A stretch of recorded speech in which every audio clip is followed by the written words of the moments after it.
Welcome to Vegas Hockey Hub here in the sports entertainment capital of the world, Las Vegas, Nevada. I'm PConnectionsRadio.com, the voice of new media. I'm your host, Ian Rachiele. Now, the Vegas Golden Knights, they're doing very well. Anderson Silver Knights, plenty of prospects down the pipeline.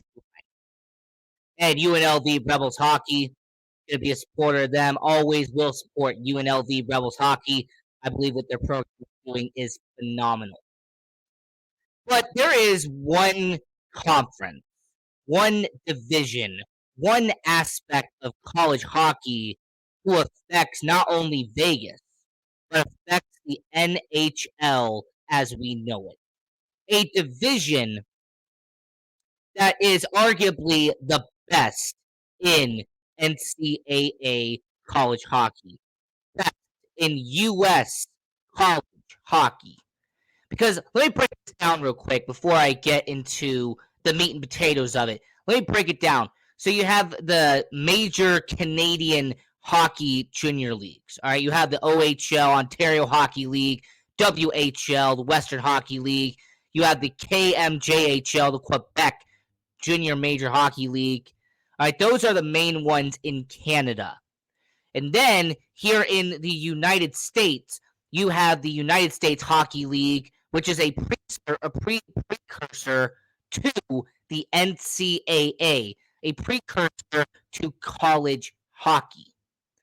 And NCAA hockey has been around for decades, it's been around for generations, but one aspect that really needs to be examined is Big Ten hockey. Big Ten Conference has 7 members in their hockey conference. 7 members who are also part of the Big Ten in baseball, who are part of Big Ten in basketball, Big Ten in football. Big Ten Conference is in so many sports, but the fact that they have an entire conference dedicated to the world of hockey, I find fascinating. And what this show is going to be about tonight on this episode of Vegas Hockey Hub is I'm going to go and examine all 7 teams and break down their impact with your Vegas Golden Knights and impact when it comes to the world of hockey. The first team I got to talk about is the best team in Big Ten hockey. Not only are they prestigious, not only do they have first round pick after first round pick, but Michigan Wolverines have prestige among them. Now, the Michigan Wolverines ice hockey team, they have been very successful. All right, they have been 100 seasons in terms of varsity ice hockey out there in Michigan. Not only does this have a number of championships in NCAA, not only have they been in the Frozen Four for the NCAA tournament, not even last year, but the Michigan Wolverines have a rabid fan base. This is a fan base that had the world record for the highest attended hockey game in history. This is also the same Michigan Wolverines that has had multiple Stanley Cup winners come from Michigan. You have had dozens and dozens and dozens of NHL hockey players and have 20 current players that are playing in the NHL today. So when it comes to Michigan, it's going to be interesting to see what the connection would be to Vegas. What would be the connection to the Vegas Golden Knights? Well, on paper, you wouldn't see it. You would not see what the connection would be until you dig a little bit. When you dig, you actually find that they not only had 2 former Golden Knights that played at Michigan on the Golden Knights roster, but they have 2 prospects in their system today that came from Michigan. The first one, you probably know, it's pictured right there. That is the number one prospect for the Vegas Golden Knights, and that's Brendan Brisson.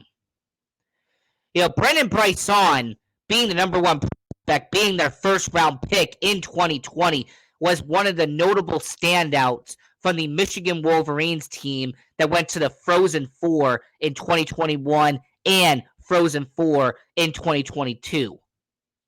This is also the same Brendan Brisson that's playing with the Henderson Silver Knights right now, and the same Brendan Brisson who's going to be a Golden Knight in the future. Could be in 2022, could be in 2023, in 2024. But regardless, him being their top prospect, being a former first-round pick, he is eventually going to be a Vegas Golden Knight down the line. He's the first one.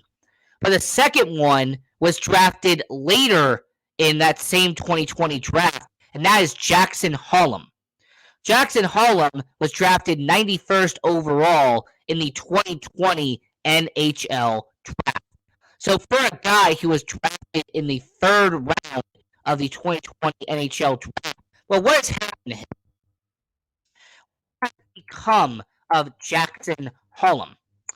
Well, what has happened is that he's actually developed a solid career in juniors. I mean, Jackson Holm, someone I haven't talked about in detail, but definitely need to.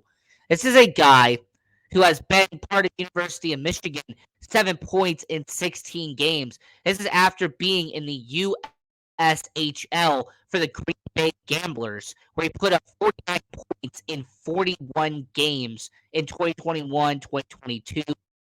And he actually had 2 points in 4 playoff games in the USHL. So for Jackson Holm, for a third-round pick, 20 years of age, he is someone that the Vegas Golden Knights took advantage of and added them to their minor league roster. He could become a valuable asset to the Henderson Silver Knights and maybe in the future become a valuable asset in the NHL. Because a third-round pick in the NHL draft, that has nothing to scoff at. You do not look at a third-round pick and say that, oh, he's not going to become anything. There are 7 rounds in the NHL draft. First round, you are hoping they can become your future. Second round will become a prospect. But the third, fourth, and fifth round is where you find depth at the minor league level. The third, fourth, and fifth round pick are players that you hope could develop someday into a NHL bottom 6 forward. You're hoping they could develop into a bottom line defenseman, maybe become a starting goalie, depending on when you draft a certain goaltender. But, that's really how the NHL draft started to become. So for Jackson Holm, who's playing at University of Michigan today, him being a prospect from Michigan is a big deal for the Henderson Silver Knights and the potentially Vegas Golden Knights. So I talked about the 2 guys who are currently have ties from Michigan. How about the 2 guys that are former? Because the 2 former Michigan Wolverines who are playing right now in the NHL, but not for the Vegas Golden Knights. The first one you're going to know, and the second one is going to be a blast from the past. The first one is a guy that they traded this past offseason, and that is Max Pacioretty. Max Pacioretty, he's been in the NHL for a long time, but people forget that Max Pacioretty was from University of Michigan. He spent that season at University of Michigan. He is a guy who played 4 seasons for the Vegas Golden Knights. And if it wasn't for who they traded him for, he would have been a success. He would have been a star-studded talent if he wasn't traded for a future superstar in Nick Suzuki. But that was the first one, Max Pacioretty. The second one was a bottom-line defenseman who they got in the expansion draft, and that was John Merrill. John Merrill played a few seasons for Vegas, been around the league for a while. Now he's in Minnesota. He's become a really good defenseman. So that's the Michigan side of it and how it's affected Vegas overall. Now, let's get to their counterpart in the Michigan State Spartans. Now, Michigan State Spartans is an interesting tale because, yes, the Michigan State Spartans do not have a direct link to the Vegas Golden Knights. But what the Michigan State Spartans do have is a bunch of championships. This is a Michigan State hockey team that has had 7 regular season championships, 11 tournament titles. This is a team that plays against Michigan, and they even have an annual tradition of having Michigan versus Michigan State play at the Red Wings Arena out there in Little Caesars Arena. Michigan State Spartans is no joke. And when it comes to Michigan State, have they fallen off as of late? Yes. But the talent that has come from Michigan State is quite notable. Not only did you have Torrey Krug, who's been a solid defenseman in the NHL, John Michael Lyles, who became a valuable asset in Colorado and Toronto, but you had one of the best goalies in the 2000s and early 2010s in Ryan Miller. Jeff Petrie became a solid defenseman out there in Montreal. You also had a really good guy on forwards with Jim Slater. So, the Michigan State Spartans have no direct link to the Vegas Golden Knights. What they have is talent that have made it to the NHL.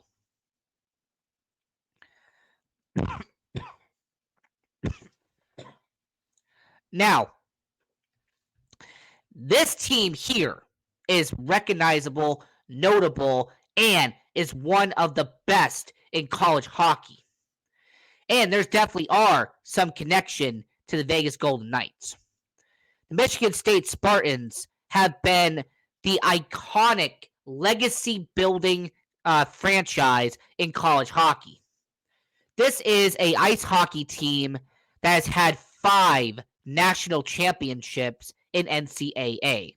It's also the same Minnesota Golden Gophers that you would know had multiple players on the Miracle on Ice team, that 1980 iconic championship team that USA beat Russia. It's the same Minnesota Golden Gophers that made it to the Frozen Four this past NCAA tournament. So, Minnesota Golden Gophers have been great throughout their entire career. But what would be the connection to the Vegas Golden Knights? Who would be some people you would know that played in Vegas? Well, the first notable one would be the guy that is the Iron Man of hockey, and a guy who's currently playing in Vegas to this very day, and that's Phil Kessel. Phil Kessel was a Minnesota Golden Gopher and has actually been a valuable asset to the bottom 6 in Vegas. Doesn't matter what line, what pairing you put him up with, Phil Kessel has been a solid addition to the Vegas Golden Knights. But not just him. There have been players who have been drafted in the first round. There have been some really good players who have gone to the NHL. But one player that I feel doesn't get enough respect, and one player who has actually been with the Vegas Golden Knights since day one, and that is Jake Bischoff. Jake Bischoff has been with Vegas since the 2017 NHL expansion draft. Jake Bischoff has been a defenseman who has been on the bottom line in Vegas and has been a middle pairing in Henderson. He played for the Chicago Wolves. He played for the Henderson Silver Knights. He has been a long staple of the Vegas Golden Knights organization. And I just wanted to take a second to give him his props because Jake Bischoff has been 6 seasons in with the Golden Knights organization. He's a valuable defenseman, a veteran in the locker room in Henderson, and he has definitely been a valuable asset to Vegas. So that's the first one. The second one would be Eric Holla. Holla. Eric Holla was taken in that 2017 NHL expansion draft at the same as Jake Bischoff and the guy I'm going to talk about next. Eric Holla only spent 2 seasons in Vegas. But what Eric Holla could do and what he's been able to do in the NHL is perform when needed. Eric Holla had 55 points in that first season, that inaugural season in Vegas. Recently, in Boston, had 44 points with them. So Eric Holla has taken 1-year deal after 1-year deal after 1-year deal, being with Nashville, being with Boston, being with New Jersey. He was with Carolina the year they got traded from Vegas. So Eric Holla has become a valuable veteran in his early 30s. He has become a good player in Vegas and has become a good player in the NHL. He, once again, came from Minnesota. He was a valuable link there.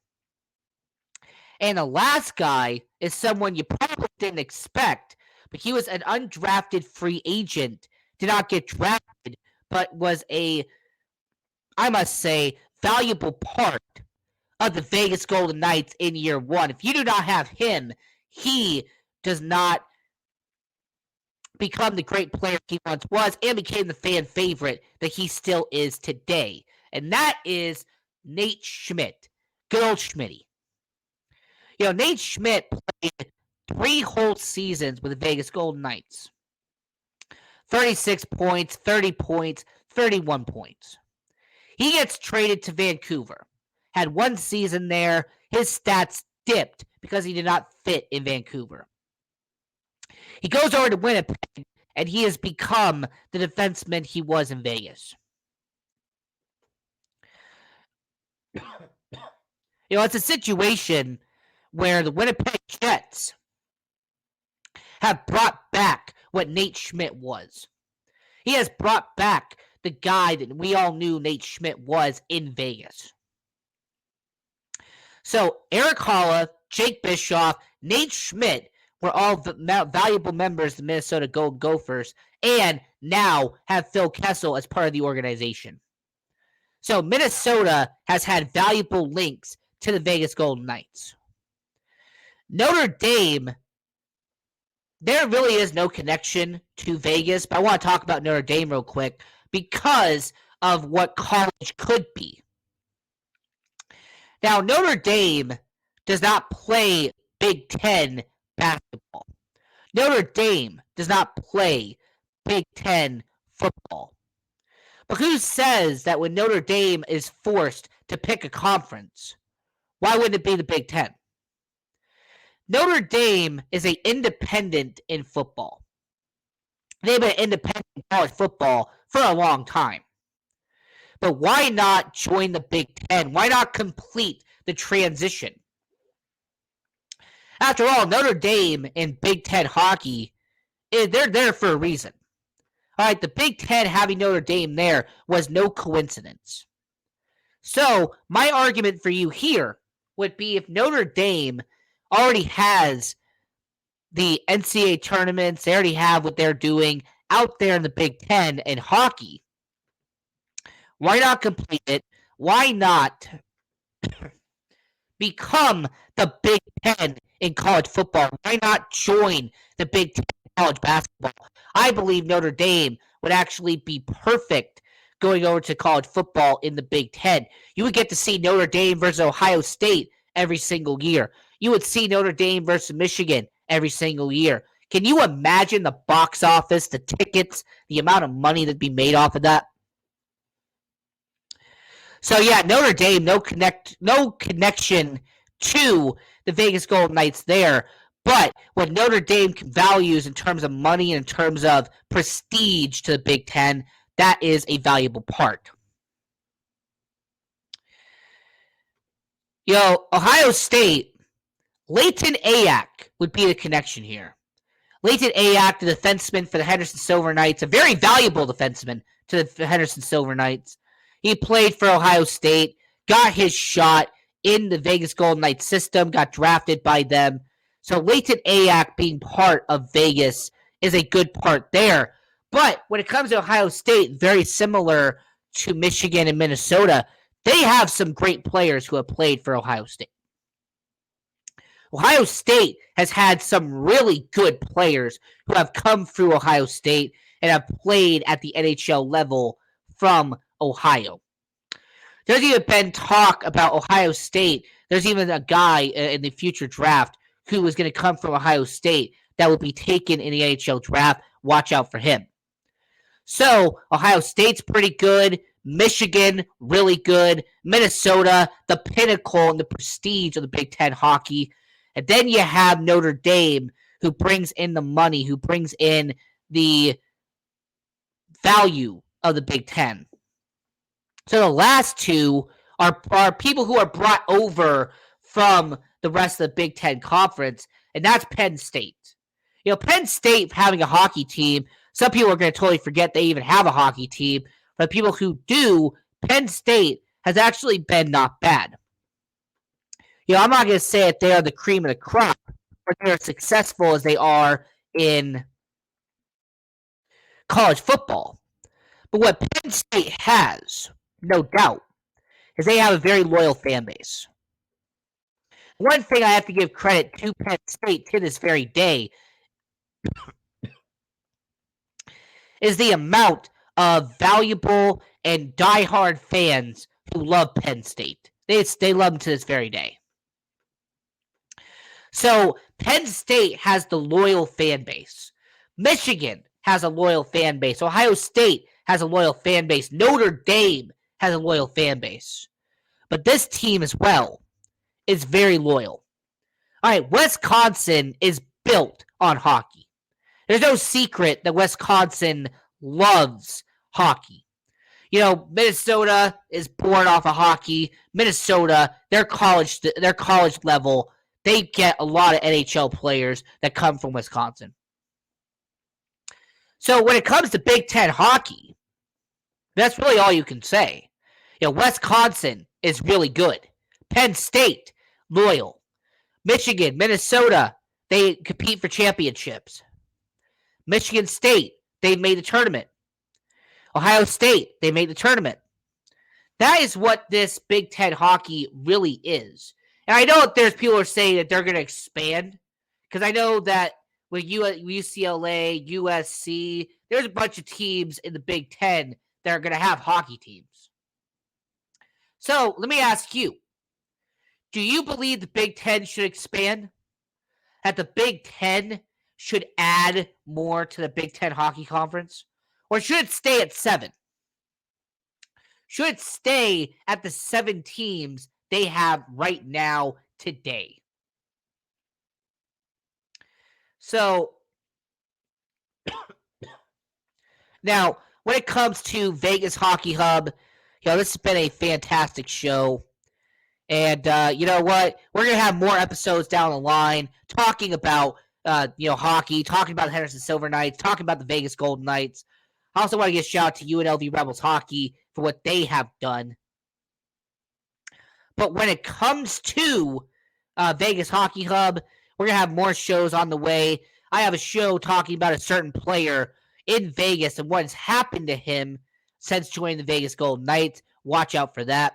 Also, go to prconnectionradio.com, the voice of new media. Check out all the content on there.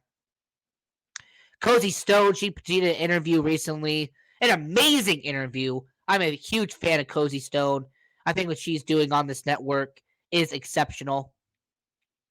Guy Dawson, what he does for PR Connections Radio, the amount of work and time and effort he puts into it, I'm always going to give credit and always give respect to Guy Dawson for what he does for PR Connections Radio. Brian Gardner, what his shows have been. You have the Love of Business, the Professionals podcast. There is so much great content here on PR Connections Radio. I have to give them all respect. But until then, we're going to have more episodes down the line for Vegas Hockey Hub. But until then, I'm your host, Ian Rachiele. And until next time, have a great one. Continue watching junior hockey. Go Knights, go. Have a good one.